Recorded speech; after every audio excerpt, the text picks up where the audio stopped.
Paguei os R$ 250.000 dos empréstimos da minha filha.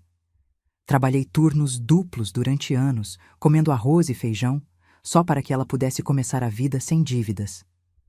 No dia em que precisei de R$ 500 para meus remédios do coração, ela me olhou sem pestanejar e disse: Mãe, com 78 anos, para que você quer continuar gastando dinheiro? E enquanto eu estava à beira da morte, ela ficou com a minha casa. Tenho 78 anos, e hoje vou te contar como a filha por quem sacrifiquei minha vida inteira me deixou morrer na porta da minha própria casa. Mas antes de chegar a essa traição, preciso que você entenda tudo o que dei por ela. Meu nome é Esperança. Que ironia, não é? Porque por muito tempo perdi toda a esperança na humanidade, no meu próprio sangue. Deixe-me levar você 15 anos atrás, quando Natália, minha única filha, entrou correndo em nossa casinha na Vila Madalena, em São Paulo, com uma carta nas mãos. Seus olhos brilhavam com uma emoção que fazia anos eu não via nela. Mãe, fui aceita na faculdade de medicina. Lembro que estava preparando cuscuz com ovo no fogão, o cheiro de manteiga enchendo a cozinha. Larguei tudo e a abracei tão forte que podia sentir seu coração batendo contra o meu peito. Minha menina ia ser doutora.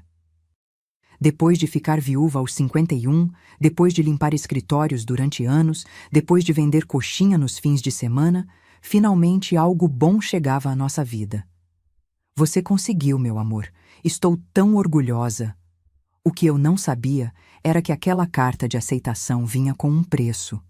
R$ 250.000 em empréstimos estudantis, 6 anos de curso, livros, uniformes, materiais, transporte. Natália se sentou na mesa de madeira gasta onde havíamos jantado juntas por tantos anos. Mãe, é muito dinheiro. Talvez não seja o momento... Não diga bobagens, eu a interrompi. Vamos dar um jeito, sempre damos. E assim começou meu segundo trabalho. Ou melhor, meu terceiro trabalho. De segunda a sexta, eu limpava 3 casas desde as 6 da manhã até as 2 da tarde. Depois, corria para o meu turno em um restaurante de comida por quilo em Pinheiros, onde lavava pratos até as 11 da noite. Nos fins de semana, eu fazia e vendia coxinhas, empadas de frango e quindins. Eu me levantava às 4 da madrugada para ter tudo pronto. Minhas mãos... Ai, minhas mãos. Ficaram cheias de calos, de queimaduras, de rachaduras por causa do cloro e da água fria. Mas cada vez que eu via Natália estudando até tarde, rodeada de livros enormes de anatomia, sentia que valia a pena cada bolha. Sabe quantos turnos duplos trabalhei? Nem eu sei. Perdi a conta depois do primeiro ano. Minha vida virou uma rotina de sobrevivência. Trabalhar, pagar, dormir 4 horas, repetir. Parei de ir ao médico quando começaram as dores no peito. São os nervos, eu dizia. Não havia tempo nem dinheiro para os meus achaques. Lembro que uma vez, Natália me encontrou dormindo no sofá com meu uniforme do restaurante ainda vestido, cheirando a óleo e cebola. Eram 3 da manhã. Eu tinha acabado de chegar. Mãe, isso é demais. Você não precisa se matar assim por mim. Acariciei o rosto dela. Minha filha, eu já vivi a minha vida. Agora é a sua vez. Não vou deixar você perder esta oportunidade. Mas agora, com tudo o que sei, me pergunto se naquele momento ela sentiu gratidão, ou se apenas calculou quanto o meu sacrifício custaria para ela. Durante 6 anos completos, paguei cada centavo daquela universidade.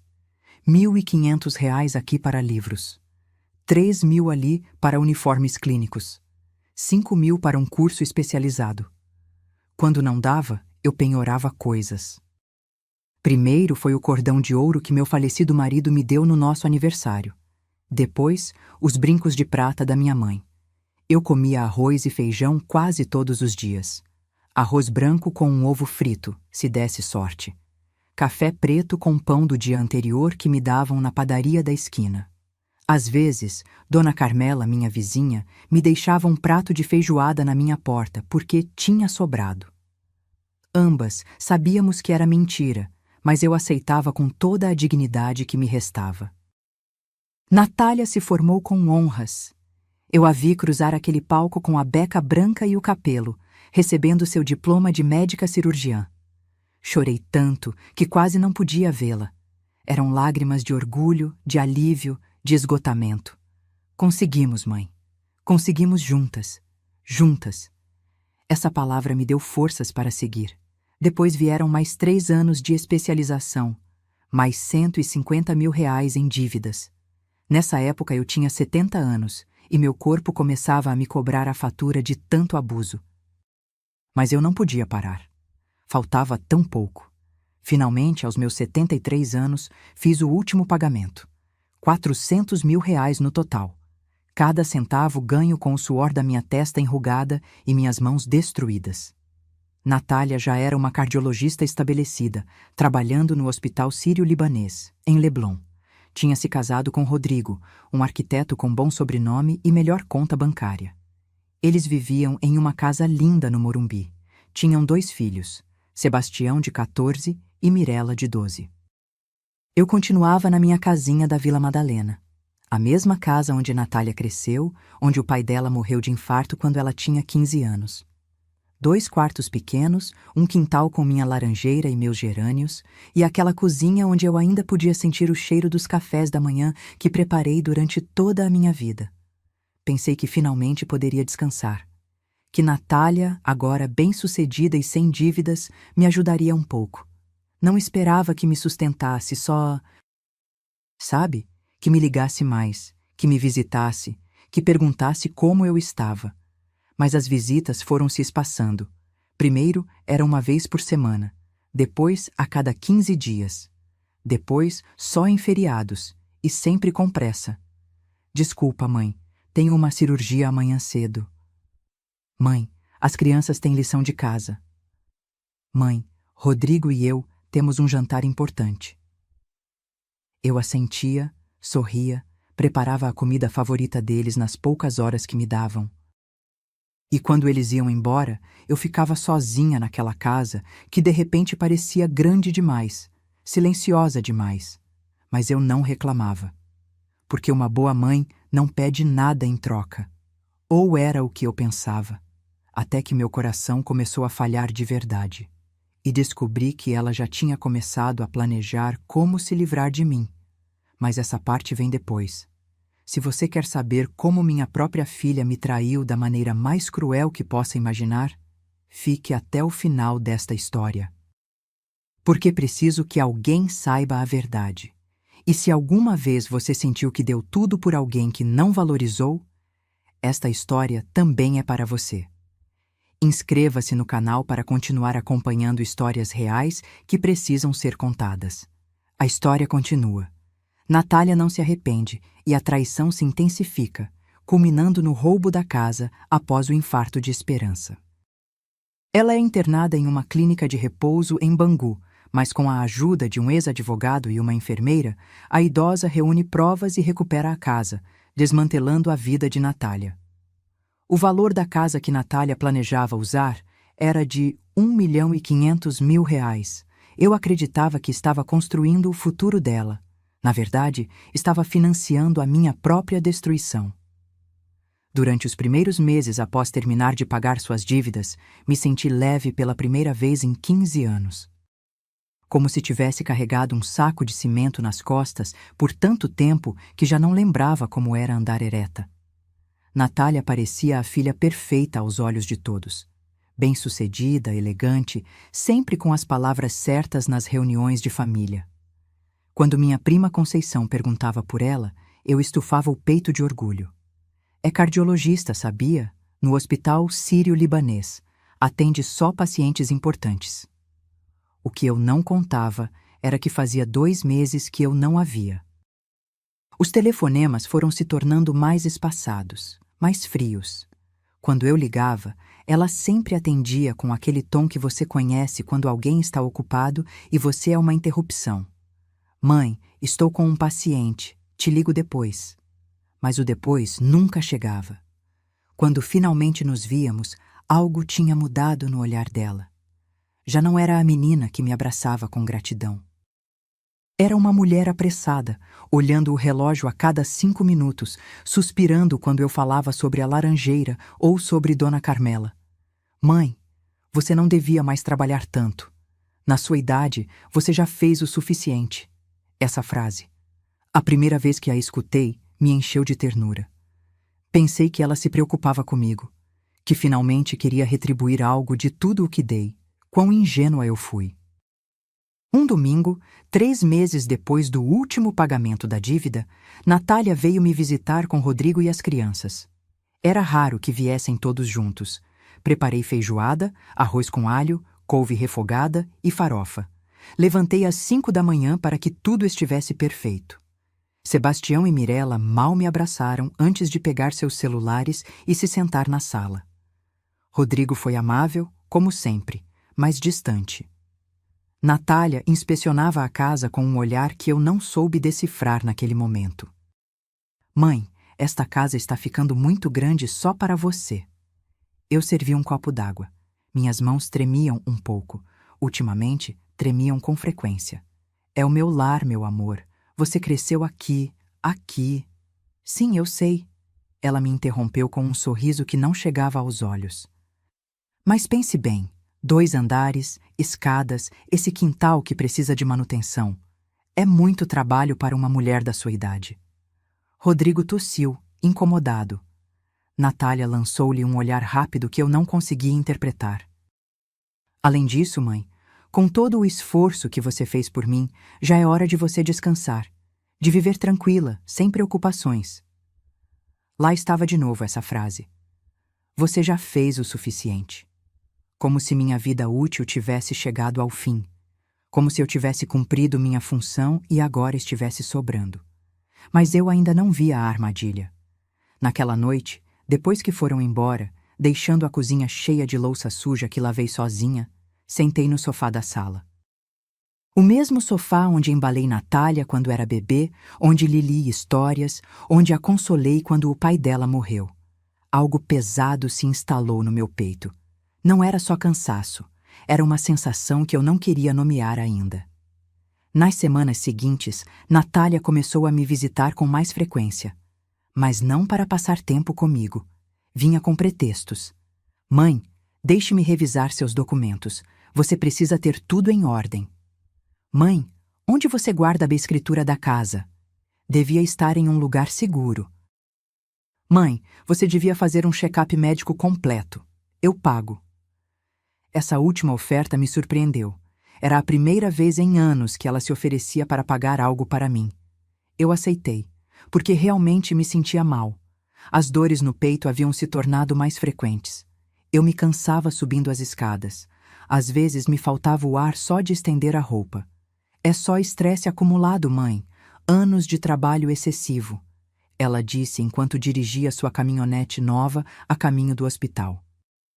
Mas vamos te examinar bem para ter certeza. Fizeram exames que eu jamais poderia pagar sozinha. Eletrocardiogramas, análise de sangue, radiografias. Natália conhecia todos os médicos. Eles a tratavam com deferência, com respeito. Doutora Natália, que prazer vê-la por aqui. Eu me senti orgulhosa de novo. Essa era minha filha, a menina por quem sacrifiquei tudo. Uma semana depois, ela me ligou para me dar os resultados. A voz dela soava estranha, controlada. Mãe, preciso que você venha ao meu consultório. Temos que falar sobre o seu coração. O diagnóstico foi como um balde de água fria. Insuficiência cardíaca em estágio inicial. Nada crítico ainda, mas eu precisava de medicamentos, controles periódicos, cuidados. E quanto custa o tratamento? Perguntei, sentindo que o chão se movia sob meus pés. Natália fechou a pasta de resultados, encostou-se em sua mesa, aquela mesa de mogno com o nome dela gravado em uma placa dourada. Doutora. Natália Salazar Mendes, cardiologista. Mãe, não se preocupe com isso agora. O importante é que você se cuide. Mas eu preciso saber, filha. Eu ainda trabalho na casa da senhora Guimarães e... Por isso mesmo, mãe. Você não devia mais estar trabalhando. Olhe para você. Seu corpo está te passando a conta. Ela tinha razão. Mas eu também tinha que comer. Tinha que pagar luz, água, gás. A aposentadoria do INSS mal dava para o básico. Existem medicamentos mais baratos, ela disse depois de um longo silêncio. Não tão eficazes quanto os que você realmente precisa, mas poderiam ajudar um pouco. Senti algo se quebrar dentro de mim. Algo pequeno, como um galho seco. E os outros? Os que eu realmente preciso? Natália suspirou. Aquele suspiro que já estava se tornando familiar. O suspiro de alguém que tem coisas mais importantes para fazer. São caros, mãe. Quase 3.000 reais por mês. E você teria que tomá-los pelo resto da sua vida. O resto da minha vida. Que, segundo meu coração doente, talvez não fosse tanto tempo. Veja bem, ela continuou suavizando a voz. O que você precisa é reduzir o estresse, parar de trabalhar, simplificar sua vida. Essa casa tão grande exige muita manutenção, muitas despesas. Você pensou em se mudar para algo menor, mais fácil de administrar? Aí estava de novo. A casa. Natália, essa é a minha casa. A casa do seu pai. Onde você...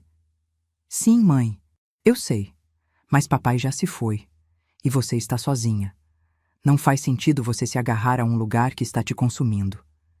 Fiquei calada. Porque talvez ela tivesse razão. Talvez eu fosse apenas uma velha teimosa agarrada ao passado. Pense nisso, ela disse, e me deu um tapinha na mão. Um tapinha, como se dá em um animal de estimação. Por enquanto, tome estes medicamentos básicos. Falaremos sobre o tratamento completo mais tarde. Saí daquele consultório com uma receita para remédios de segunda classe e um peso novo no peito que nada tinha a ver com meu coração doente. No caminho de volta para casa, no ônibus lotado, me permiti pensar o impensável. Minha filha não queria me ajudar. Minha filha queria... O quê? O que ela realmente queria? Cheguei em casa quando o sol estava se pondo. A laranjeira projetava sombras longas sobre o quintal. Toquei as paredes da minha cozinha, as mesmas paredes que viram Natália crescer, que guardavam ecos de risos, choros e canções de ninar. Talvez seja eu disse em voz alta. Talvez eu seja egoísta por querer ficar aqui. Mas no fundo, naquele lugar onde guardamos as verdades que não queremos ver, eu já sabia que algo não estava certo. Só que eu ainda não imaginava até onde iria a traição dela. Porque o pior ainda não tinha chegado. Meu coração estava falhando. Mas o dela já estava morto. 2 meses depois daquele diagnóstico, meu corpo começou a me cobrar a fatura completa. Já não eram só as dores ocasionais. Agora eu acordava de madrugada com o peito oprimido, como se alguém estivesse sentado em cima de mim. Minhas pernas inchavam tanto que eu mal conseguia calçar os sapatos. Em uma madrugada, não aguentei. Eram 3 da manhã, quando a dor se tornou insuportável. Liguei para Natália com as mãos trêmulas. Mãe, o que houve? A voz dela soava irritada, sonolenta. Meu amor, não consigo respirar direito. O peito... Um silêncio. Depois um suspiro longo. Você já tomou suas pílulas? Sim, mas... Então é ansiedade, mãe. Respire fundo. Você não pode ficar me ligando a essa hora por causa de qualquer incômodo. Eu tenho uma cirurgia às 7 da manhã. E desligou. Fiquei sentada na beira da minha cama, com o telefone na mão, sentindo que me afogava. Não por falta de ar. Por algo muito pior. Na manhã seguinte, Dona Carmela me encontrou desmaiada no quintal. Foi ela quem chamou a ambulância. Foi ela quem me acompanhou ao hospital público. Não, Natália. Quando minha filha finalmente chegou ao hospital, 6 horas depois, trazia aquela expressão que eu já conhecia bem. Aborrecimento disfarçado de preocupação. Mãe, eu disse que eram nervos. Olha todo o alvoroço que você causou. O médico que me atendeu falou claro. Minha insuficiência cardíaca havia progredido. Eu precisava do tratamento completo. 3.000 reais mensais em medicamentos. Controles a cada 2 semanas. mudanças imediatas no estilo de vida. E, acima de tudo, acrescentou o médico, ela precisa evitar o estresse. Nada de trabalhos pesados, zero preocupações. Natália assentiu como a médica profissional que era. Mas quando ficamos sozinhas, a máscara dela escorregou um pouco. Mãe, isso está saindo do controle. Você não pode pagar esse tratamento. Eu tenho minhas próprias despesas, as crianças, a hipoteca. Eu não estou te pedindo nada, sussurrei. Minha voz saiu mais fraca do que eu queria. Eu sei, mas você também não pode continuar assim, trabalhando, se estressando, vivendo sozinha nessa casa enorme que exige manutenção constante. Aí estava de novo, a casa. Eu estive pensando, ela continuou, aproximando a cadeira. E acho que chegou a hora de tomar decisões inteligentes, para o seu bem. Tirou uns papéis da bolsa. Papéis oficiais que ela já trazia preparados, como se estivesse esperando por este momento. Isto é uma procuração, algo temporário, só para que eu possa te ajudar a gerenciar seus assuntos se algo acontecer. Suas contas, seus documentos, a casa. Meu coração deu um salto, e desta vez não foi pela doença. Eu não entendo, filha. Por que você precisa disso? Porque sejamos realistas, mãe. Você tem 78 anos e um coração que já não responde bem. Se algo te acontecer, quem poderá agir rápido? Pense nas crianças, na sua herança. Tudo precisa estar em ordem. Ela usou meus netos, Sebastião e Mirella. As mesmas crianças que mal me davam atenção quando vinham, mas que agora apareciam no discurso dela como razões urgentes para eu assinar. Além disso, ela baixou mais a voz, olhando em volta como se alguém pudesse nos ouvir. Se você vender a casa e se mudar para um lugar pequeno, mais fácil de administrar, você poderia usar esse dinheiro para o seu tratamento, para viver tranquila seus últimos anos. Últimos anos. Ela disse isso assim, sem filtro. Eu não quero vender minha casa, Natália. Eu não estou dizendo que você venda agora, só para termos tudo preparado, por precaução. Algo no tom dela, algo calculado, ensaiado. Mas eu estava cansada, assustada. Tinha acabado de desmaiar. Meu coração era uma bomba relógio. É só por segurança, mãe, para que eu possa te ajudar se você não puder tomar decisões. Você confia em mim, não é? Essa pergunta foi a armadilha perfeita. Como dizer não para a filha por quem sacrifiquei tudo? Como admitir que eu começava a duvidar dela? Eu assinei. Com a mão tremendo, com um nó na garganta, eu assinei aquele maldito papel. Natália sorriu. Um sorriso que devia ter me alertado sobre tudo. Guardou os documentos na bolsa com movimentos rápidos, eficientes. Perfeito. Agora descanse. Eu cuido de tudo. Naquela noite, sozinha na minha cama de hospital, com o som das máquinas apitando ao meu redor, lembrei de algo que tinha esquecido, ou que tinha querido esquecer. 2 semanas antes, quando Natália revisava meus documentos importantes, ela encontrou minha aliança de casamento. Aquele anel de ouro branco com um pequeno diamante que meu marido me deu há mais de 50 anos. Mãe, você ainda usa isso? Pesa muito para seus dedos inchados. Ela pegou o anel entre os dedos, avaliando-o como quem avalia a mercadoria. Você devia guardá-lo em um lugar seguro. Ou melhor, vamos vendê-lo. Você poderia conseguir uns 4.000 reais. Ajudaria com suas despesas. Eu o tirei naquela tarde. Eu disse sim, porque precisava de dinheiro para a consulta que se aproximava. Porque ela me convenceu de que era o lógico. Eu a vi levar o anel, o último pedaço físico do meu casamento, da minha juventude, de quando alguém me amou sem me pedir nada em troca. Fique tranquila, mãe, eu consigo o melhor preço. Nunca vi esse dinheiro. Quando perguntei semanas depois, ela disse que tinha usado para pagar umas despesas urgentes minhas que ela tinha coberto. Nunca especificou quais. Agora, deitada naquela cama de hospital, entendi finalmente o que estava acontecendo. Minha filha não estava cuidando de mim. Ela estava me despojando, lenta, metodicamente, com a precisão de uma cirurgiã que sabe exatamente onde cortar. E eu tinha acabado de lhe dar o bisturi legal para terminar o trabalho. Ela me convenceu de que era para o meu bem, enquanto planejava ficar com tudo. Saí do hospital uma semana depois, com uma sacola cheia de medicamentos baratos e um papel assinado que tirava o controle da minha própria vida. Embora eu ainda não soubesse. Natália se tornou mais presente, mas não da maneira que uma mãe desejaria.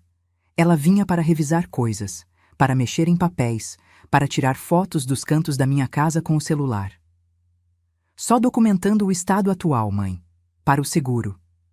Que seguro? Ela nunca explicou. Uma tarde, ela chegou com Rodrigo e um homem que apresentou como um avaliador de propriedades. Não me perguntou se podiam entrar. Simplesmente entraram. O homem percorreu minha casa com um tablet, anotando, medindo paredes, avaliando cada canto como se eu não estivesse ali, como se a casa já não fosse minha. Mãe, é só para ter uma ideia do valor. Por via das dúvidas. Por via das dúvidas o quê? Mas eu já não perguntava. Porque toda vez que eu o fazia, Natália suspirava com aquele cansaço que me fazia sentir como um fardo. O avaliador foi embora deixando uma pasta. Natália aguardou rápido, mas consegui ver o número. 1.500.000 reais. Naquela noite, não consegui dormir. Minha casinha valia aquilo. O lugar onde criei minha filha sozinha. Onde sobrevivi à morte do meu marido. Onde cada parede guardava lembranças que não tinham preço. Aos domingos, Natália começou a trazer Sebastião e Mirella com mais frequência. Mas algo havia mudado na forma como me tratavam. Vó, é verdade que você vai se mudar logo? Perguntou Mirella enquanto brincava com o celular, sem sequer olhar para mim. Mudar? Não, meu amor. Quem te disse isso? Mamãe, ela disse que você não consegue mais cuidar de si mesma, que você vai para um lugar onde tem enfermeiras. Senti o chão se abrir sob meus pés. Olhei para a Natália, que preparava café na minha cozinha como se nada tivesse acontecido. Filha, do que ela está falando? Ah, mãe, as crianças confundem as coisas. Eu só comentei com elas que existem residências muito bonitas para idosos, caso você precise um dia. Mas Mirella não tinha confundido nada. Suas palavras foram muito específicas.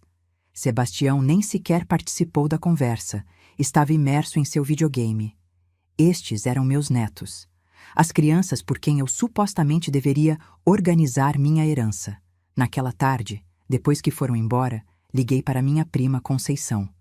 Precisava falar com alguém. Alguém que me conhecesse de verdade. Esperança, você está bem? Sua voz está estranha. Contei tudo para ela. Os papéis, o avaliador, as insinuações constantes sobre me mudar. Conceição ficou em silêncio por um longo tempo.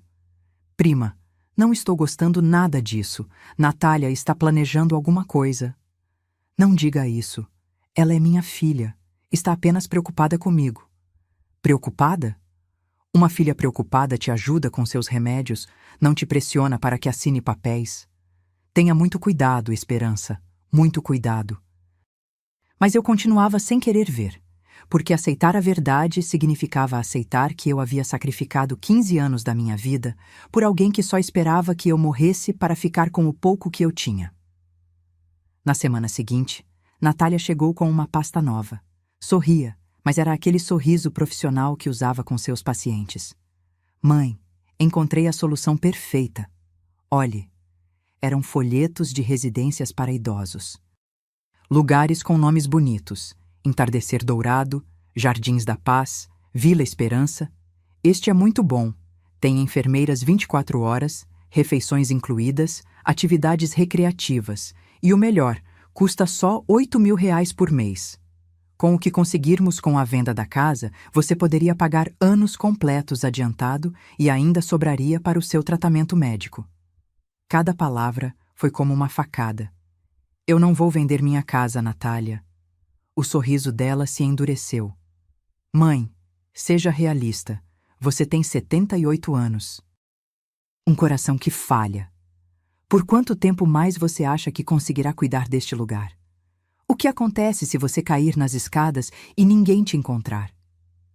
Ela estava usando meu medo, minha idade, minha doença, tudo que me tornava vulnerável. Em uma residência você estaria segura, cuidada. Eu poderia dormir tranquila sabendo que você está bem. Mas não era por mim. Nunca foi por mim. Pense nisso, ela disse, deixando os folhetos sobre minha mesa. Você não precisa decidir hoje. Mas também não pode continuar negando a realidade. Quando fechei a porta atrás dela, permiti-me chorar. Chorar tudo que eu havia segurado.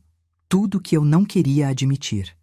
Minha filha estava me expulsando da minha própria casa.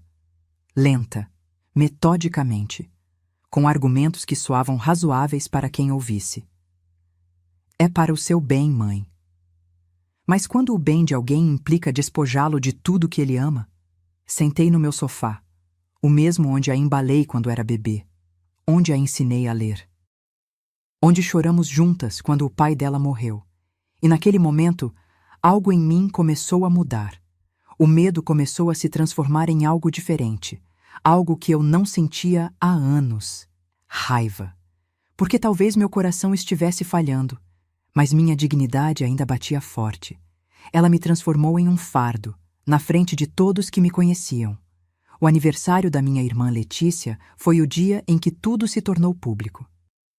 Ela completava 75 anos e organizou um almoço de família na casa dela, em Botafogo, no Rio. Toda a família estaria lá, primos, sobrinhos, até alguns vizinhos próximos. Natália insistiu em me buscar. Você não pode ir sozinha de transporte público, mãe? E se você passar mal? Eu devia ter visto a armadilha. Chegamos tarde. Todos já estavam sentados ao redor das mesas no jardim. O cheiro de churrasco e vinagrete recém-feito enchia o ar. Música popular brasileira tocava ao fundo. Era uma festa alegre, até que Natália abriu a boca. Desculpa a demora. A mãe demorou muito para se arrumar. Vocês sabem como é. Na idade dela, tudo leva o triplo do tempo. Risos desconfortáveis. Eu senti o calor subir ao meu rosto. Sentei ao lado da minha prima Conceição, que apertou minha mão por baixo da mesa. Durante o almoço, tentei participar das conversas. Rir, ser eu mesma. Mas Natália me vigiava como um falcão. Quando contei uma história sobre Dona Carmela, ela me interrompeu. Mãe, você já contou essa história 3 vezes, não se lembra? Não era verdade. Eu nunca a tinha contado ali. Mas todos me olharam com aquela expressão. Aquela mistura de pena e desconforto que as pessoas demonstram quando acham que você está perdendo a cabeça. Ah, desculpa, murmurei, baixando o olhar para o meu prato. Mais tarde, minha sobrinha Gabriela perguntou sobre minha casa, sobre minha laranjeira. Antes que eu pudesse responder, Natália interveio. Ai, Gabi, é melhor não perguntar muito sobre isso. A mãe fica sentimental. Ela está em um processo difícil de aceitar que tem que abrir mão de certas coisas. Conceição largou o garfo com força. Abrir mão de que coisas, Natália? Bom, a casa é enorme para ela sozinha. Já falamos sobre opções mais fáceis de administrar. Lugares onde ela possa ser cuidada, acompanhada. O silêncio caiu pesado sobre a mesa. Todos me olhavam agora, como se eu fosse uma criança incapaz de tomar as próprias decisões. Esperança, isso é verdade? Perguntou Letícia, com genuína preocupação. Abri a boca para falar, mas Natália foi mais rápida. A mãe ainda está em negação. É normal. Os idosos se apegam às suas rotinas, mesmo que sejam perigosas para eles. Eu, como médica, vejo isso o tempo todo. Médica. Ela usou o título como arma, como autoridade inquestionável. O coração dela está muito delicado. Ela não pode ficar sozinha, subindo escadas, carregando coisas, um descuido e... Ela estalou os dedos.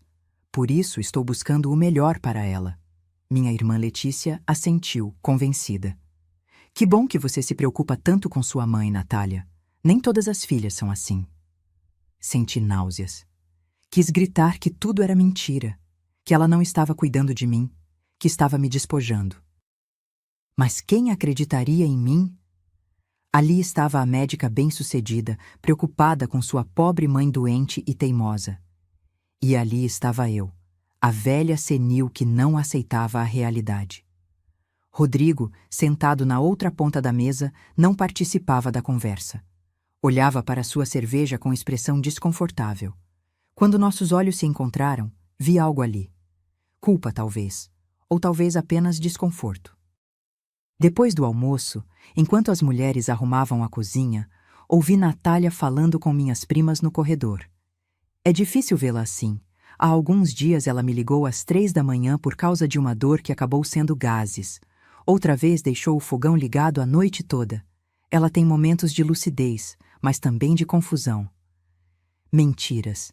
Eram todas mentiras, mas ditas com tanta convicção que até eu duvidei da minha própria memória por um segundo.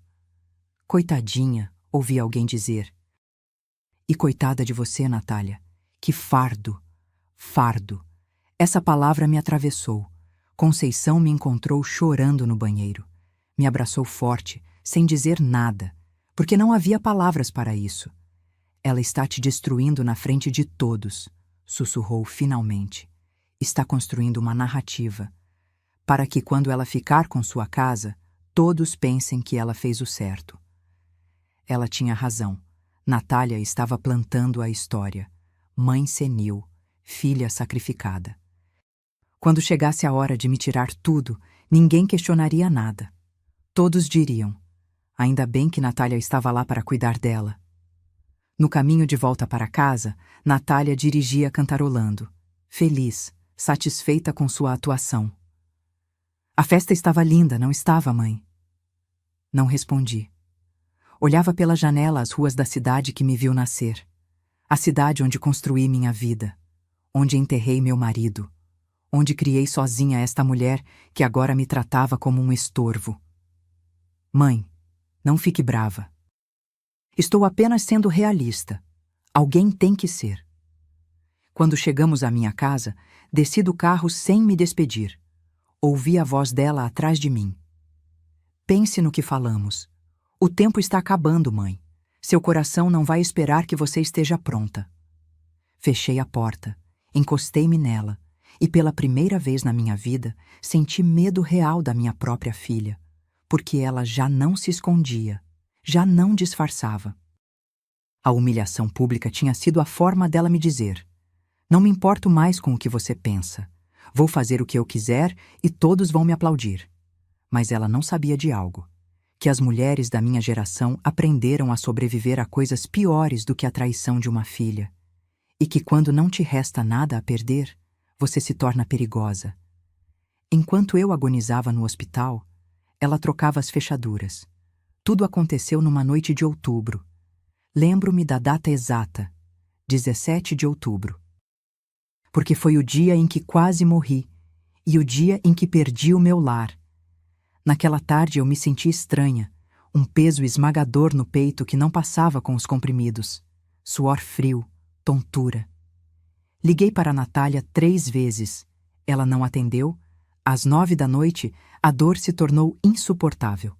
Liguei para Dona Carmela com o último fôlego que me restava. Dona Espe, meu Deus, não se mexa, vou chamar a ambulância. A próxima coisa de que me lembro são luzes brilhantes, vozes distantes, o som agudo de uma sirene. E escuridão. Acordei 3 dias depois na terapia intensiva. Tubos por toda parte. O bip constante das máquinas. Uma enfermeira verificando meus sinais vitais.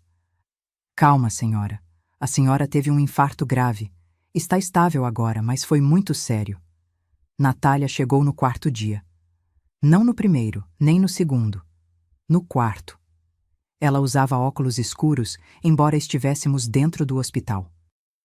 Sentou-se ao lado da minha cama com aquela expressão que eu já conhecia. Preocupação ensaiada. Mãe, você nos deu um susto terrível. Onde você estava? Minha voz saiu rouca, apenas um sussurro. Eu estava em um congresso médico no Nordeste. Vim assim que pude. Mentira. Dona Carmela me disse depois que tinha ligado para ela na mesma noite do meu infarto. Natália optou por não vir. Os dias seguintes foram uma névoa de dor, medicamentos e solidão. Rodrigo veio uma vez, incomodado, com flores que deixou sobre a mesa sem dizer muito. As crianças nunca apareceram. Só Dona Carmela vinha diariamente. Trazia caldo, penteava meu cabelo, segurava minha mão. Sua filha é médica e eu, que mal terminei a escola, sou quem cuida da senhora. Que ironia, não é, Dona Espe? Natália aparecia de vez em quando, sempre com pressa, sempre olhando o telefone, sempre com aquele ar de estar fazendo um grande sacrifício. Fiquei 12 dias hospitalizada. 12 dias entre a vida e a morte. 12 dias nos quais, soube depois, Natália esteve muito ocupada. No dia em que recebi alta, Dona Carmela foi quem me buscou. Natália tinha uma cirurgia urgente. Rodrigo ofereceu o carro, mas ela precisava dele. Chegamos à minha casa ao entardecer. A laranjeira estava linda com a luz dourada do sol. As buganvílias da minha vizinha espreitavam por cima do muro. Tudo parecia igual. Até que tentei abrir a porta. A chave não entrava. Tentei de novo. Nada. Dona Carmela, algo está errado. Ela tentou também. A fechadura havia sido trocada. Um frio percorreu meu corpo que nada tinha a ver com o clima. Toquei a campainha. Ninguém respondeu. Bati na porta. Silêncio. Isso não pode estar acontecendo, murmurei, sentindo que minhas pernas falhavam. Liguei para Natália. Ela atendeu no quarto toque. Mãe, o que houve? Não consigo entrar na minha casa. A fechadura... Ah, sim. Eu mandei trocar. Por segurança. Enquanto você estava no hospital, eu não podia deixar a casa vulnerável. E as minhas chaves? Um silêncio. Demasiado longo. Estão comigo, mas mãe, precisamos conversar. Você não pode mais viver sozinha. O infarto foi um aviso claro. Natália, abra a porta. É a minha casa. Mãe, acalme-se. Não é bom que você se altere. Olhe, eu já falei com um advogado. Com a procuração que você assinou, eu tenho autoridade para tomar decisões sobre a propriedade se sua saúde estiver em risco. E claramente está. O mundo parou. Dona Carmela me segurou porque eu estava literalmente caindo. O que você fez? O que eu devia ter feito há meses. Transferi a casa para o meu nome. É legal, mãe. Está tudo em ordem. Eu fiz o melhor para você. Eu não conseguia respirar. O peito ardia de novo. Eu te encontrei um lugar perfeito, uma residência em Bangu, limpa, segura, com enfermeiras. O primeiro mês já está pago. Você pode se instalar amanhã. Natália, por favor. Isso não é negociável, mãe. Você quase morreu. Você quer que da próxima vez te encontrem 3 dias depois, dura no chão da sua casa? Porque é isso que vai acontecer. Cada palavra era um tapa. Passo amanhã às 10 para te levar para conhecer seu novo lar. Arrume só o necessário.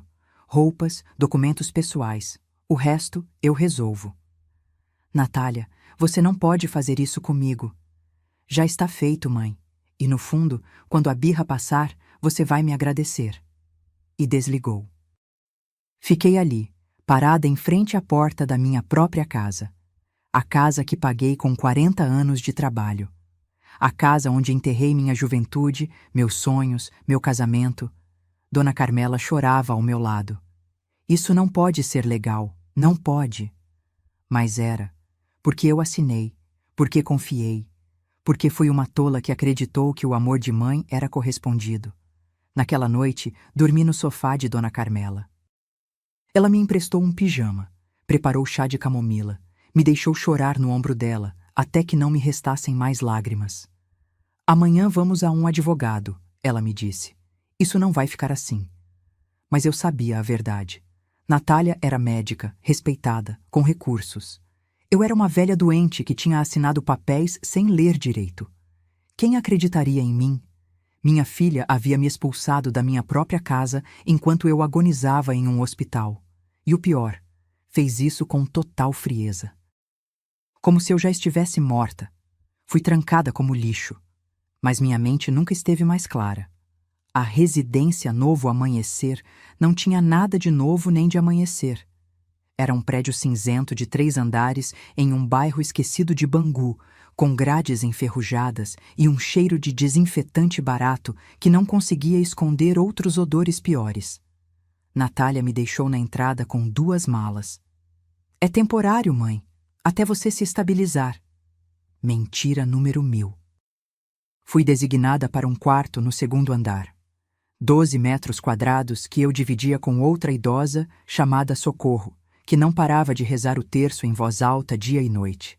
Uma cama dura, um armário minúsculo, uma janela com vista para o estacionamento de uma padaria. Isso era tudo.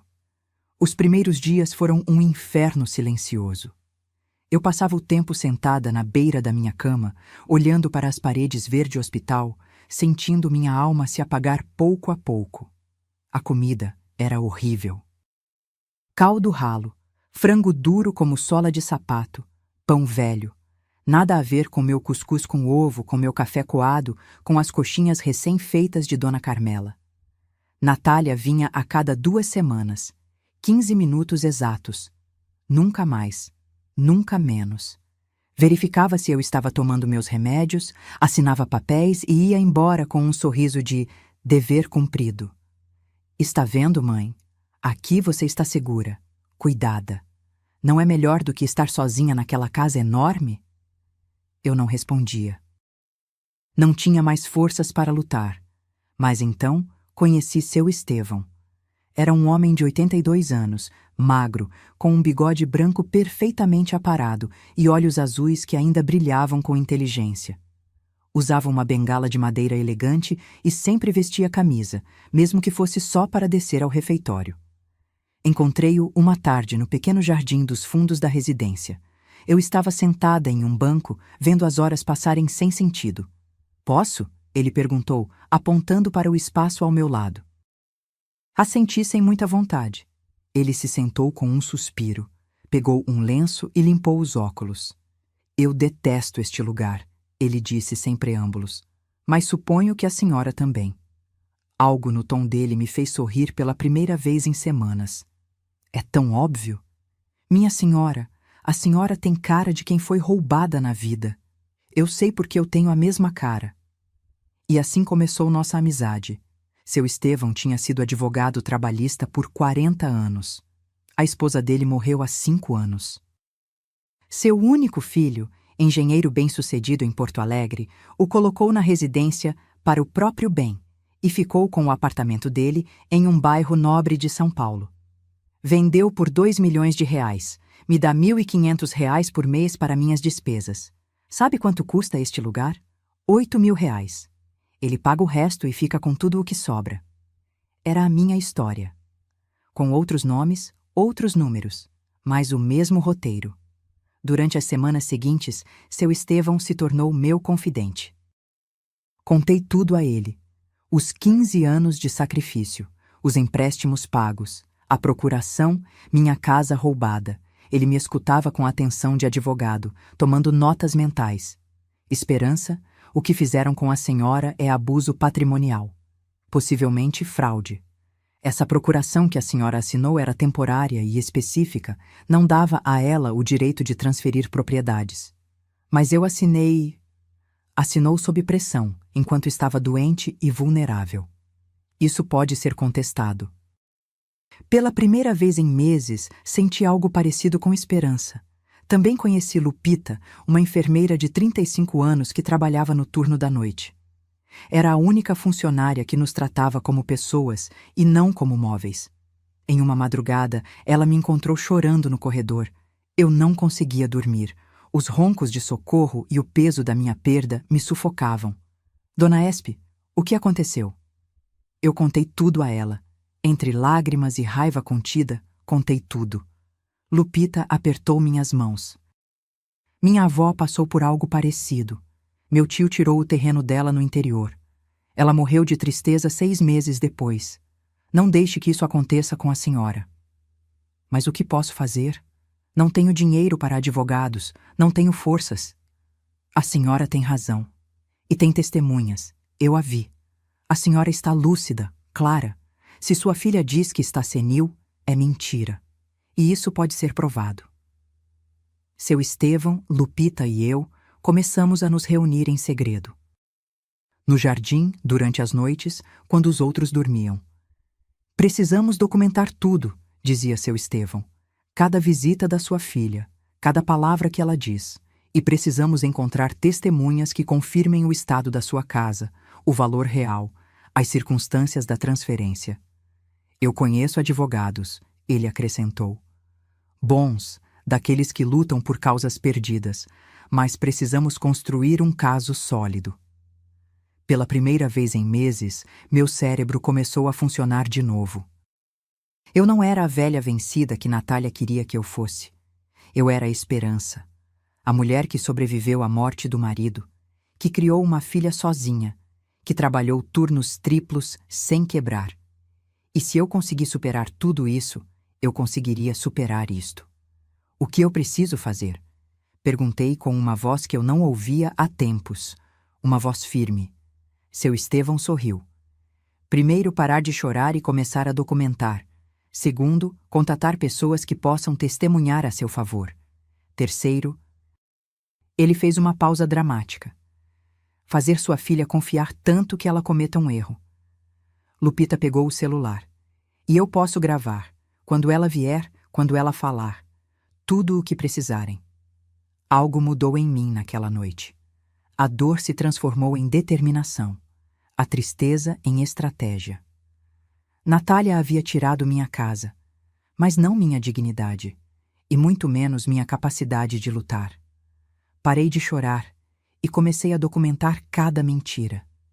Seu Estevão me arranjou um bloco de notas pequeno. Aqui a senhora vai anotar tudo. Datas, conversas, promessas quebradas, tudo. Eu me tornei a detetive da minha própria vida. Primeira missão: conseguir cópias dos documentos que assinei. Seu Estevão tinha um contato no cartório de registro que, por R$ 500, nos tirou cópias da procuração e da transferência de propriedade. Quando lemos, seu Estevão bateu na mesa com fúria contida. Eu sabia, esta procuração era temporária. 6 meses no máximo, e apenas para gestões médicas e bancárias básicas. Nunca lhe deu autoridade para transferir propriedades. Isto é fraude pura. Então eu posso recuperar minha casa? Se provarmos que houve coerção, abuso de confiança e que a senhora estava vulnerável, sim. Mas precisamos de mais do que isto. Lupita acabou sendo uma aliada inestimável. Quando Natália vinha me visitar, ela encontrava razões para estar por perto, organizando medicamentos, verificando sinais vitais. Sempre com o celular no bolso, gravando. Em uma dessas visitas, Natália reclamou com a diretora da residência. Minha mãe precisa de mais sedativos, ela fica ansiosa, combativa, não quer aceitar a realidade dela.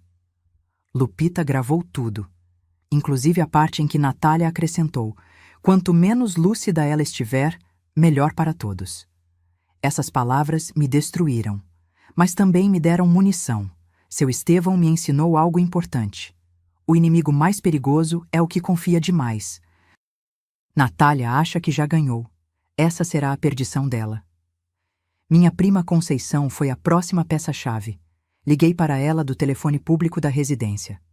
Prima, preciso da sua ajuda, mas tem que ser em segredo. Conceição veio me ver uma semana depois. Fingiu ser uma nova moradora visitando as instalações. Sentamos no jardim como duas desconhecidas. Dei-lhe instruções específicas. Falar com os vizinhos da minha antiga casa, com Dona Carmela especialmente. Conseguir depoimentos de como eu vivia, do meu estado mental, de como Natália me pressionava. E tem mais, acrescentei.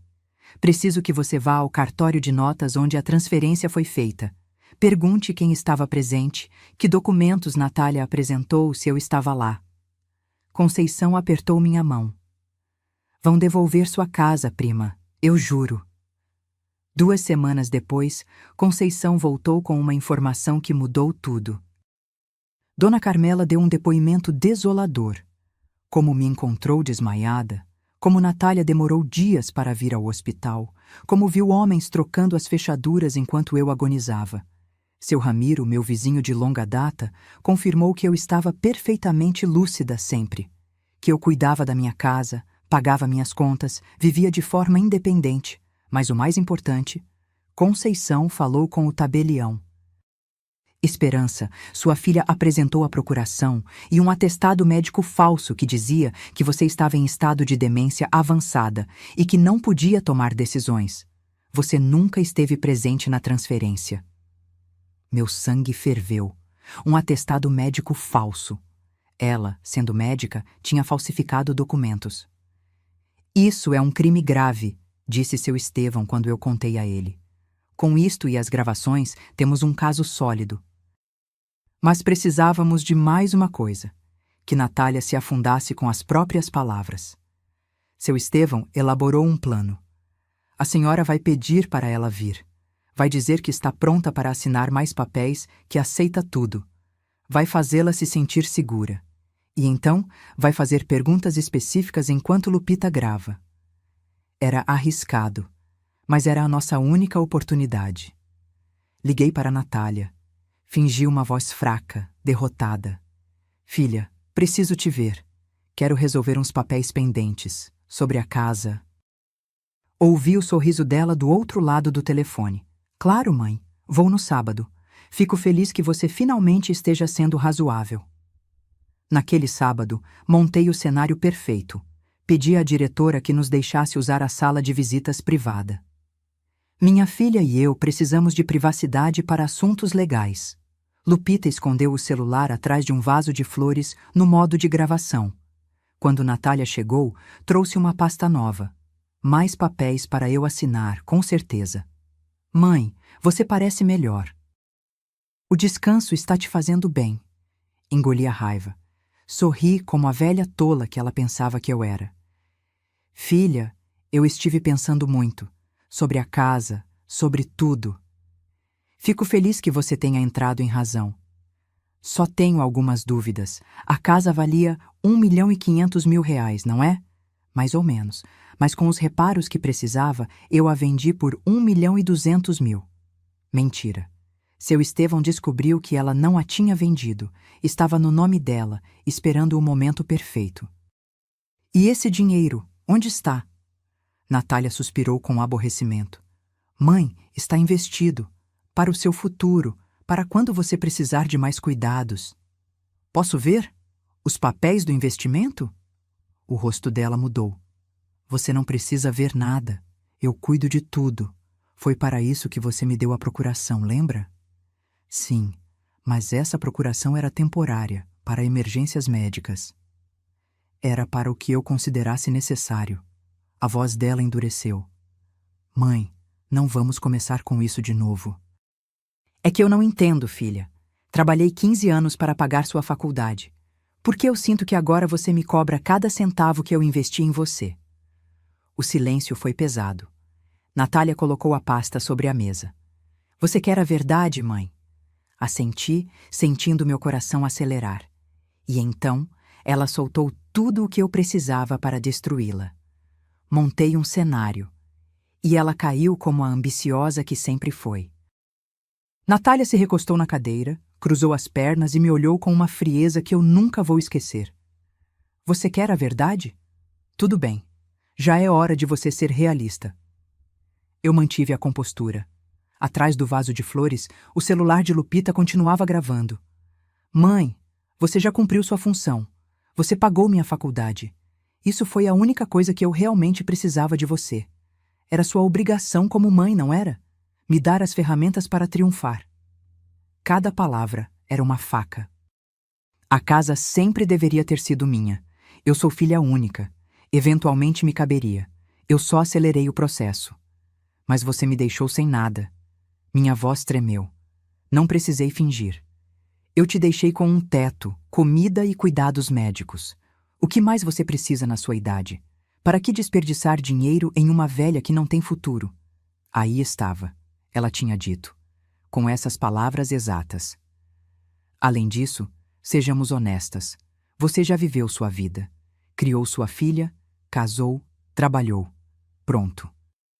Agora é a minha vez de desfrutar o que me é devido. E meus últimos anos? Minhas lembranças naquela casa? Natália soltou uma risada seca. Ah, mãe, as lembranças estão na sua cabeça, não em 4 paredes. Supere isso. Respirei fundo. Seu Estevão havia me preparado para isso. Aperte mais. Faça ela soltar tudo. E se eu não tivesse assinado aquela procuração? O que você teria feito?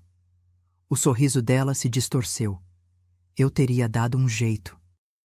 Um atestado de demência não é difícil de conseguir quando você conhece médicos. Uma assinatura aqui, outra ali. Mãe, eu sou médica. Eu sei como o sistema funciona.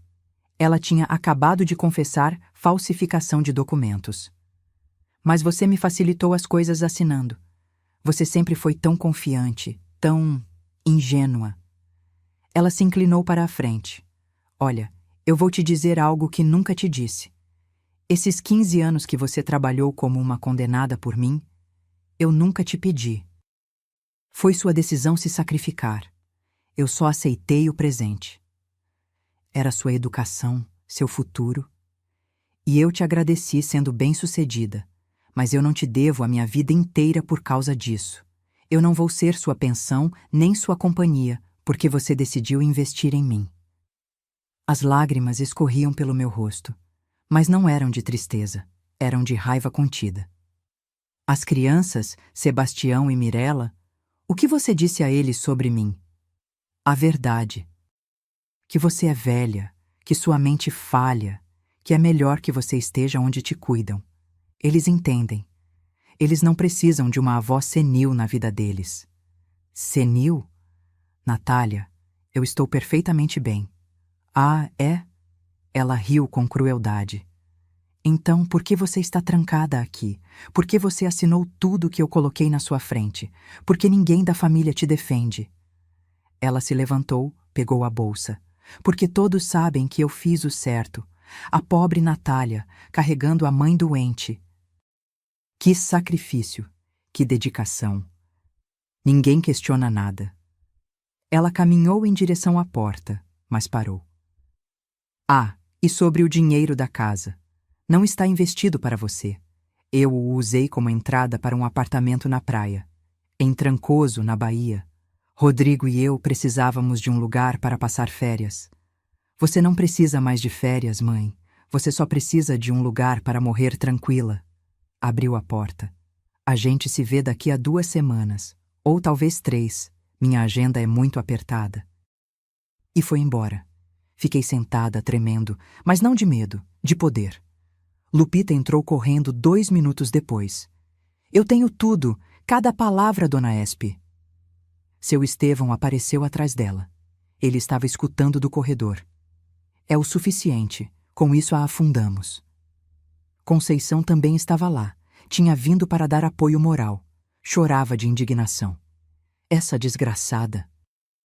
Como alguém pode ser tão cruel com a própria mãe? Naquela noite, no meu quarto compartilhado com Socorro e seus terços infinitos, eu ouvi a gravação completa. Cada palavra venenosa, cada confissão arrogante. Natália havia caído na armadilha perfeita. A soberba dela a cegou tanto que ela não viu o golpe chegando. Seu Estevão trouxe seu contato. O advogado Marcial Freitas, um homem de 60 anos, grisalho, com cara de bulldog e reputação de nunca perder casos de abuso patrimonial. Ele ouviu a gravação em silêncio. Quando terminou, tirou os óculos e os limpou, lentamente. Senhora Esperança, isto é ouro puro. Confissão de fraude, falsificação de documentos médicos, abuso patrimonial agravado, esbulho. Sua filha não só vai perder o caso, ela pode enfrentar acusações criminais. Criminais? Ela é médica. Falsificar atestados médicos é um crime grave. Ela pode perder o registro profissional, a carreira dela. Senti um pequeno lampejo de dúvida. Era minha filha, afinal. Mas lembrei das palavras dela. Uma velha que não tem futuro. Quanto tempo vai levar? Perguntei. Com estas provas, os depoimentos e a documentação que já reunimos, podemos apresentar a ação judicial esta semana. O processo legal normal levaria meses, mas com evidência tão contundente, posso pedir medidas cautelares imediatas. O que isso significa? Que podemos congelar a casa, impedir que ela a venda ou a hipoteque enquanto o caso é resolvido. E, com sorte, ter uma sentença em 3 ou 4 meses. 3 ou 4 meses. Parecia uma eternidade. Mas depois do que havia acontecido, eu podia esperar. Vamos fazer isso, eu disse com uma firmeza que não sentia há anos. Seu Estevão sorriu. Aí está a esperança que eu conheci, aquela que não desiste. Assinamos os papéis naquela mesma tarde. A ação judicial foi apresentada na segunda-feira seguinte. E eu me preparei para a guerra, porque Natália não sabia com quem tinha se metido. Ela achou que tinha destruído uma velha fraca, mas acordou uma leoa. A justiça não veio do céu. Eu a construí com minhas próprias mãos trêmulas. A notificação legal chegou às mãos de Natália em uma terça-feira de manhã. Ela estava em seu consultório quando o oficial de justiça tocou à porta. Eu soube porque ela me ligou 30 minutos depois, furiosa como eu nunca a tinha escutado. Que diabos você fez, mãe? A voz dela tremia de raiva. Eu mantive a calma. Seu Estevão havia me treinado para este momento. Recuperar o que é meu, Natália. Você tem ideia do que acabou de fazer? Do ridículo que você vai me fazer passar? Eu sou uma profissional respeitada. Você é uma ladra, e agora todo mundo vai saber. Silêncio mortal do outro lado. Você vai se arrepender disso. Eu vou provar que você está demente, que te manipularam, que... Eu tenho gravações, Natália, de tudo o que você disse, de como confessou que falsificou documentos, de como me chamou de velha sem futuro. Eu a ouvi respirar forte.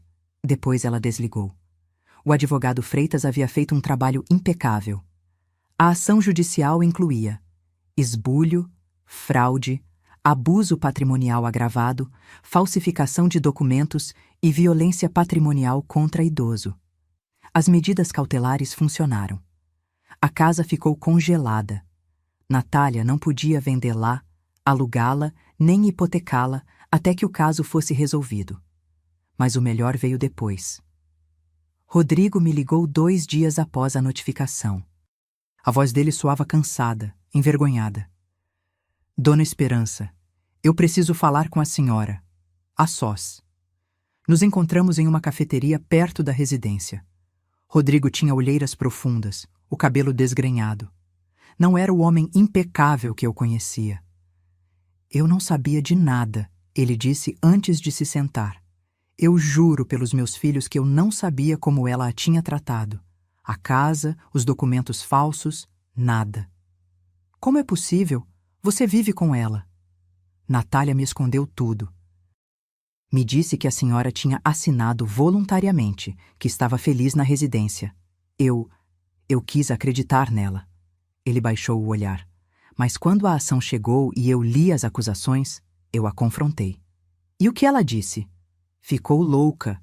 Gritou que a senhora era uma ingrata, que depois de tudo o que ela fez pela senhora, a senhora a pagava assim. Eu disse a ela, o que você fez por ela? Ela pagou sua faculdade completa. Rodrigo tirou um envelope de sua pasta. Encontrei isto no escritório dela, documentos que ela pensava em usar na defesa, o atestado médico falso que ela apresentou ao tabelião, e-mails onde ela cotava o apartamento em Trancoso usando o dinheiro da sua casa. Tudo. Ele me passou o envelope. Minhas mãos tremeram ao abri-lo. Por que você está me dando isso? Porque eu também tenho uma mãe. E se alguém fizesse o que Natália fez com a senhora, eu gostaria que essa pessoa pagasse. Além disso, ele fez uma pausa longa. Sebastião e Mirella ficaram sabendo de tudo. Eles ouviram a gravação que a senhora apresentou na ação. E como eles estão? Destroçados. Mirella não fala com a mãe. Sebastião está fazendo terapia. Isso partiu o coração deles ao saber que a avó precisava deles, e eles acreditaram nas mentiras. As lágrimas vieram sem aviso. A culpa não é deles. Eu sei. Por isso quero que a senhora saiba que eles vão testemunhar a seu favor se for necessário. E eu também. Rodrigo se tornou testemunha-chave. Ele, que tinha vivido de perto a transformação de Natália em uma mulher fria e calculista. O julgamento foi marcado para meados de dezembro. 3 meses desde que apresentamos a ação. A sala estava cheia. Natália chegou com o advogado dela, um sujeito de terno caro que parecia mais vendedor do que litigante. Ela usava óculos escuros como se fosse vítima de algo. Eu cheguei com seu Estevão de um lado, Lupita do outro e Conceição atrás. Meu pequeno exército.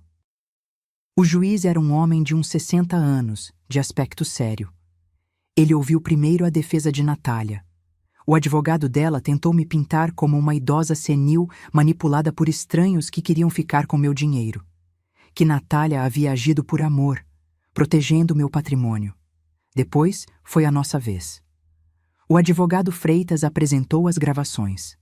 Naquela sala silenciosa, a voz de Natália ecoou como um trovão.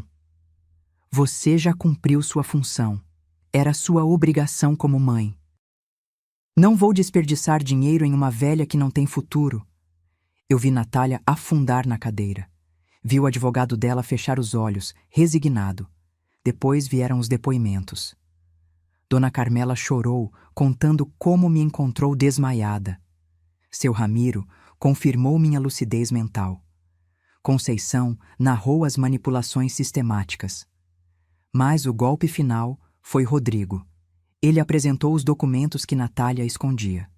O atestado médico falso com a assinatura falsificada de um colega. Os e-mails sobre o apartamento em Trancoso. Tudo.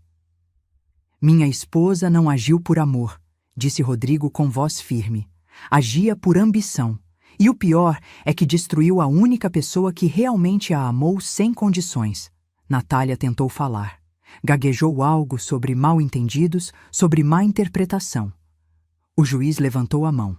Suficiente. Mirela e Sebastião estavam na sala. Mirela chorava em silêncio. Sebastião me olhava com uma mistura de vergonha e tristeza. Após 2 horas de apresentação de provas, o juiz se retirou para deliberar. Voltou 30 minutos depois. Examinei cuidadosamente toda a evidência apresentada. As gravações, os depoimentos, os documentos, e meu veredito é claro. Senti meu coração sair pela boca. A casa é devolvida à sua proprietária legítima, a senhora Esperança Mendes da Silva. Além disso, a ré deverá pagar uma indenização por dano moral de R$120 mil, mais as despesas médicas que a senhora Esperança teve que cobrir sozinha durante este período. Eu não podia acreditar no que estava ouvindo. Adicionalmente, ordenei que se investigue criminalmente a falsificação de documentos médicos. O caso será encaminhado à delegacia correspondente. Natália se levantou de um salto. Isso é injusto! Ela me manipulou! Eu só queria protegê-la! O juiz a olhou com dureza. Doutora Natália, eu sugiro que a senhora fique em silêncio. Suas próprias palavras a condenaram. E assim, naquela sala fria de tribunal, eu recuperei minha vida.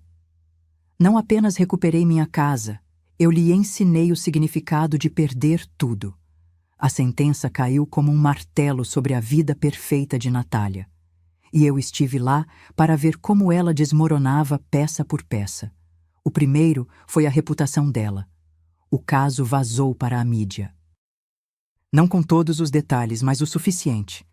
Médica despoja mãe doente de seu patrimônio. As manchetes foram impiedosas. Os colegas dela do hospital sírio-libanês ficaram sabendo. Os murmúrios começaram nos corredores. Os pacientes começaram a cancelar consultas. Quem quer ser atendido por uma médica capaz de fazer isso com a própria mãe? A direção do hospital pediu que ela tirasse um tempo. Eufemismo elegante para "não queremos seu escândalo aqui". A investigação criminal avançou rápido. O colega cuja assinatura ela falsificou no atestado médico apresentou queixa. O Conselho Regional de Medicina abriu um processo de revisão de seu registro profissional. Natália, a cardiologista bem-sucedida, a profissional respeitada, estava desmoronando. Mas o que mais lhe doeu foi perder a família. Rodrigo pediu o divórcio 2 semanas após o julgamento. Ele me contou quando veio me ajudar a mudar de volta para minha casa. Eu não posso continuar com alguém capaz disso. Os valores que eu pensava que compartilhávamos nunca existiram. E as crianças? Estão comigo. Natália pode vê-las, mas sob supervisão. Eles mesmos pediram que fosse assim. O dia em que voltei para minha casa foi agridoce. A propriedade estava intacta, mas parecia vazia, fria, como se os meses de abandono tivessem roubado a alma dela. Seu Estevão, Lupita, Conceição e Dona Carmela me ajudaram a limpar, a ventilar, a devolver a vida. Rodrigo trouxe móveis que Natália havia tirado. Sebastião e Mirela vieram ajudar também. Vó, nos perdoe, Mirela chorou nos meus braços. Nós acreditamos nas mentiras dela. Pensamos que a senhora... Shh, minha filha, vocês são vítimas também. Ela enganou a todos. Foi Sebastião quem me contou o pior, ou talvez o melhor, dependendo de como se olhe. A mamãe teve que vender o apartamento de Trancoso. Precisava de dinheiro para pagar a indenização da senhora e os advogados dela. Perdeu tudo o que investiu. Justiça poética em sua máxima expressão. O lugar que ela comprou com o dinheiro da minha casa, o símbolo de sua traição, teve que vendê-lo para me pagar. Um mês depois do julgamento, Natália tentou me visitar. Chegou sozinha, sem avisar, no meio da tarde. Eu a vi da janela. Parecia destruída. Magra, com o cabelo desarrumado, roupa amassada. Já não era a médica impecável e bem-sucedida. Tocou a campainha. Não abri de imediato. Deixei-a esperar. Quando finalmente abri a porta, ela ficou parada ali, sem saber o que dizer. Mãe, eu... O que você quer, Natália? Perdão. Eu preciso que você me perdoe. Eu perdi tudo. Meu trabalho, meu casamento, meus filhos me odeiam. Eu não tenho nada. Essas palavras, as mesmas que eu poderia ter dito meses atrás. E você vem buscar perdão porque você precisa dele, não porque realmente se arrependa? Ela chorou. Lágrimas reais desta vez, sem cálculo por trás. Eu não sei o que aconteceu comigo. A ambição, o dinheiro, querer dar aos meus filhos o que eu não tive. Eu me perdi no caminho. Você teve tudo, Natália. Uma mãe que se matou trabalhando por você. Uma educação que te abriu todas as portas. Mas não foi suficiente. Eu sei. E agora eu perdi tudo. Eu a olhei. Olhei de verdade. E vi uma mulher quebrada. Mas não senti o impulso de abraçá-la, de consolá-la como eu teria feito antes. Porque algumas feridas são profundas demais. Natália, durante meses eu me perguntei o que eu fiz de errado. Como eu falhei como mãe para que você chegasse a isso. Mas agora eu entendo que a culpa não foi minha. Eu te dei amor incondicional. Você escolheu transformá-lo em uma transação comercial. Mãe, por favor, eu não vou te negar o perdão. Mas também não vou esquecer. Você pode seguir sua vida, reconstruir o que destruiu. Mas não espere que eu esteja aqui para te pegar toda vez que você cair. Ela tirou algo da bolsa. Uma chave. É da casa, a última cópia que me restava. Eu a peguei. Sabe o que é o mais triste de tudo isso? Que se você tivesse me pedido ajuda, se você tivesse sido honesta comigo sobre seus problemas de dinheiro, eu teria encontrado uma forma de te ajudar. Porque é assim que nós, mães, amamos. Sem condições. Eu sei, ela sussurrou. É por isso que dói mais. Ela se virou para ir embora, mas parou. As crianças querem te ver. Rodrigo disse que tudo bem. Diga a eles que eu os espero no domingo.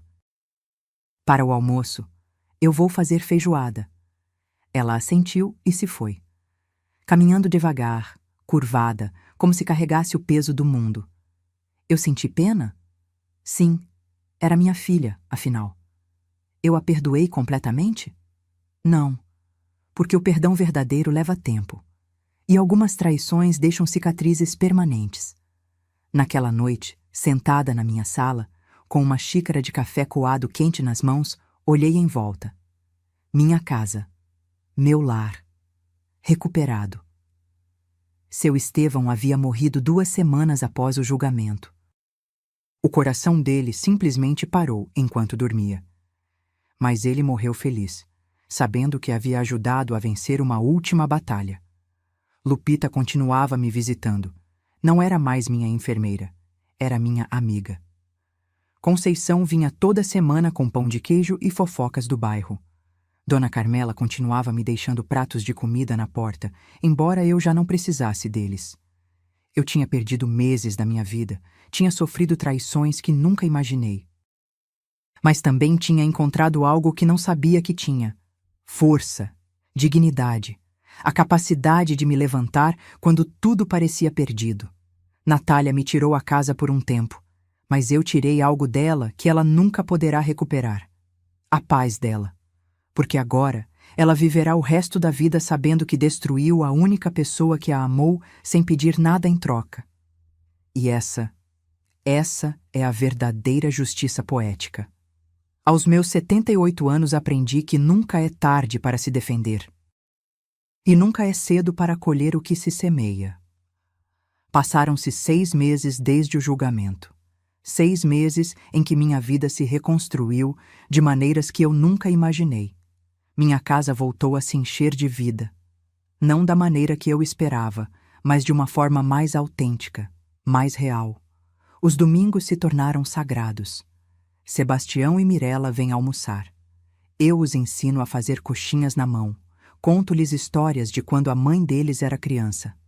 As histórias boas, antes que a ambição a consumisse. Vó, por que a mamãe mudou tanto? Mirella me perguntou uma tarde enquanto moíamos o alho para o tempero. Às vezes, minha filha, o sucesso nos faz esquecer de onde viemos. Sua mãe se perdeu no caminho. Mas isso não significa que ela não possa se reencontrar. A senhora acha que ela vai se reencontrar? Isso depende dela. Eu já fiz a minha parte. Rodrigo também vem de vez em quando. Sente-se culpado por não ter visto os sinais.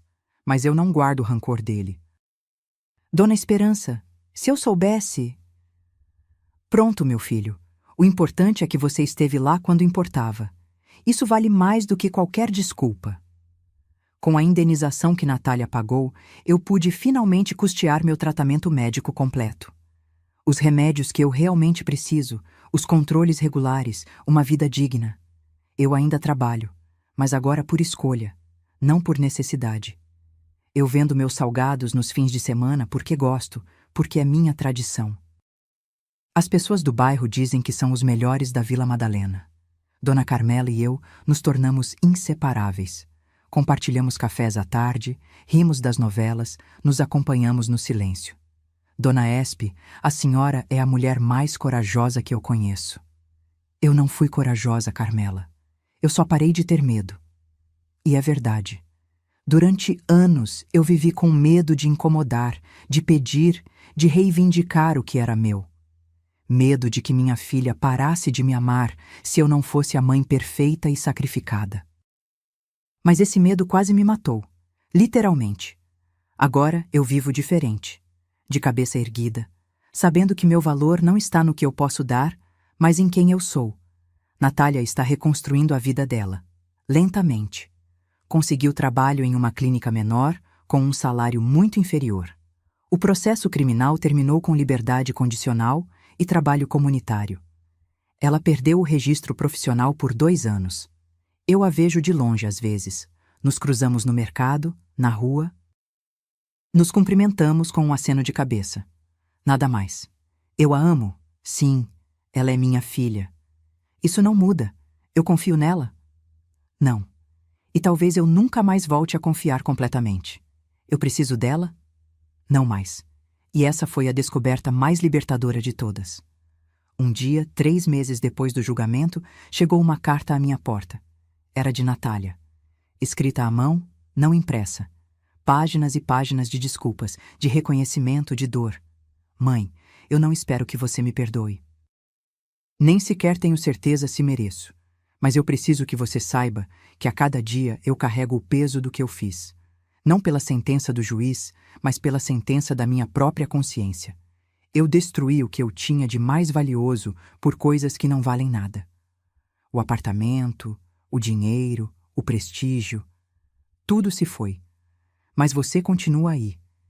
E eu estou aqui, sozinha com minhas decisões. Talvez um dia eu possa olhar nos seus olhos sem sentir esta vergonha que me consome viva. Enquanto isso, eu só quero que você seja feliz, que viva em paz na casa que sempre foi sua filha que aprendeu a lição mais dura. Eu guardei essa carta na gaveta onde tenho meus tesouros. Não a joguei fora, porque o perdão é um processo, não um evento. A laranjeira do meu quintal floresceu este mês.